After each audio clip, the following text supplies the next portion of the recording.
Sabe aquela sensação quando a fatura do cartão de crédito chega e a conta simplesmente não fecha? Pois é, esse sentimento, que já é bem conhecido por milhões de brasileiros, pode ficar ainda mais perigoso no cenário que está se desenhando para 2026.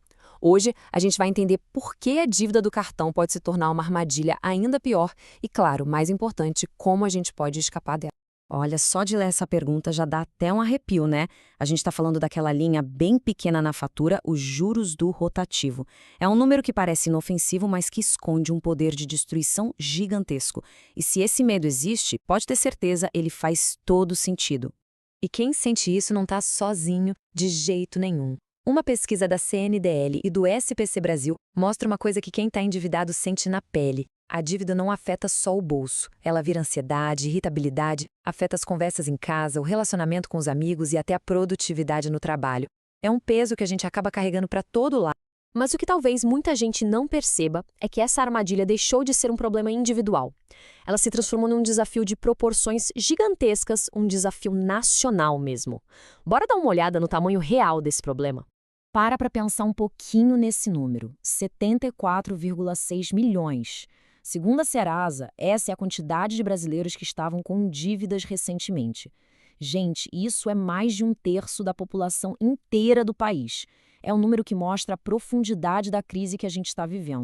E aqui, a especialista Merula Borges toca num ponto crucial: o desespero. O desespero cega a gente. Na ânsia de apagar o incêndio a qualquer custo, muita gente acaba caindo em ciladas, pegando um empréstimo fácil com juros piores ainda, ou até recorrendo a jogos de azar esperando um milagre. E o resultado a gente já sabe qual é, né? O buraco fica ainda maior.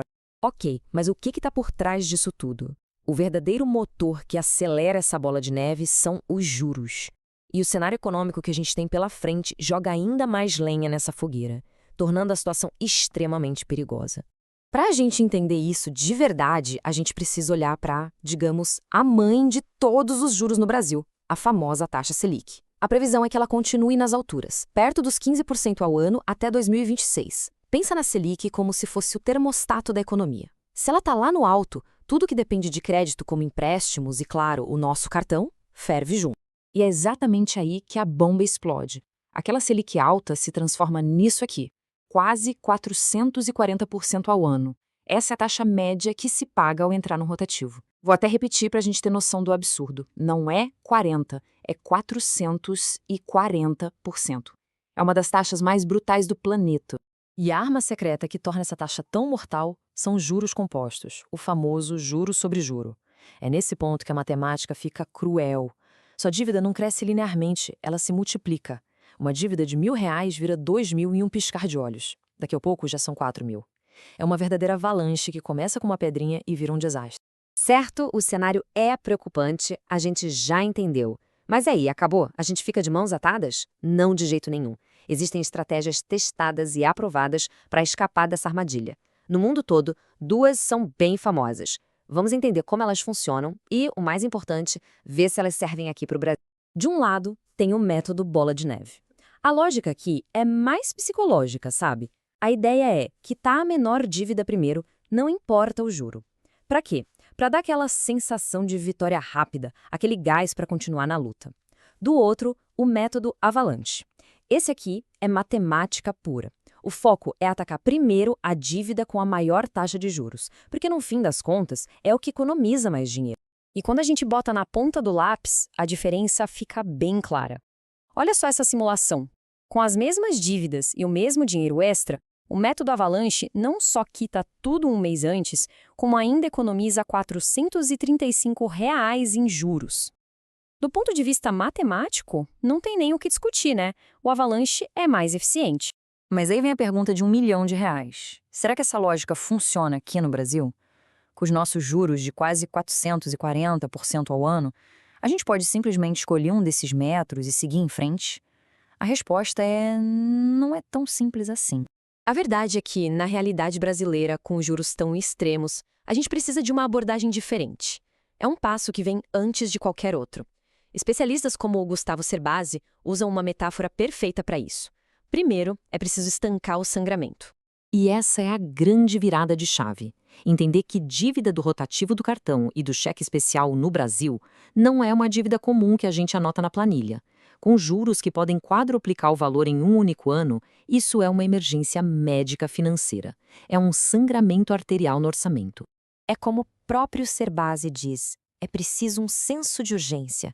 A primeira ação não é organizar as contas, mas sim estancar essa hemorragia imediatamente. É tratar a ferida mais grave antes que ela comprometa todo o sistema. Então, a estratégia brasileira tem um passo zero. Antes de sequer pensar em bola de neve ou avalanche, a missão é uma só: trocar essa dívida absurdamente cara por uma muito mais barata. Isso pode ser feito com a portabilidade de crédito ou um empréstimo pessoal com juros decentes. O objetivo é quitar o saldo do cartão e do cheque especial na hora.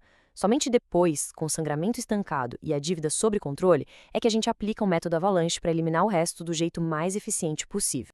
Agora que a gente já entendeu a estratégia, vamos detalhar um plano de fuga prático. Um passo a passo para construir o caminho de volta para a liberdade financeira. Vamos organizar as ações. Passo 1. Listar. Colocar tudo no papel, sem medo, para encarar o tamanho real do problema. Passo 2. Priorizar. Depois de estancar o sangramento, organize o que sobrou pelo juro mais alto no estilo avalanche. Passo 3. Renegociar. Pegue o telefone e ligue para os credores. Acredite, eles preferem um acordo a não receber nada. Passo 4. Cortar. Analise os gastos e corte o que for supérfluo, nem que seja só por um tempo. E o passo 5, que é crucial: poupar. Comece a criar o hábito, mesmo que seja com R$ 20 por semana. O importante é começar. E, por favor, não subestime o poder da renegociação. Em plataformas como Serasa Limpanome, os resultados são impressionantes. A gente está falando de descontos de até 99%, parcelamentos super longos e a chance de limpar o nome rapidinho. É uma ferramenta poderosa que precisa ser explorada. E depois de colocar as dívidas nos eixos, a prioridade absoluta muda. Agora, o foco total é construir uma reserva de emergência. É essa reserva que vai te proteger de imprevistos e impedir que você caia na armadilha do crédito caro de novo. É o que quebra o ciclo da dívida de uma vez por todas. E aqui fica a reflexão. Sair das dívidas não é a linha de chegada, mas sim o ponto de partida. A pergunta deixa de ser como eu sobrevivo este mês e passa a ser o que eu quero construir com meu dinheiro. Com o controle financeiro de volta nas mãos, qual vai ser a primeira semente que você vai plantar para o futuro?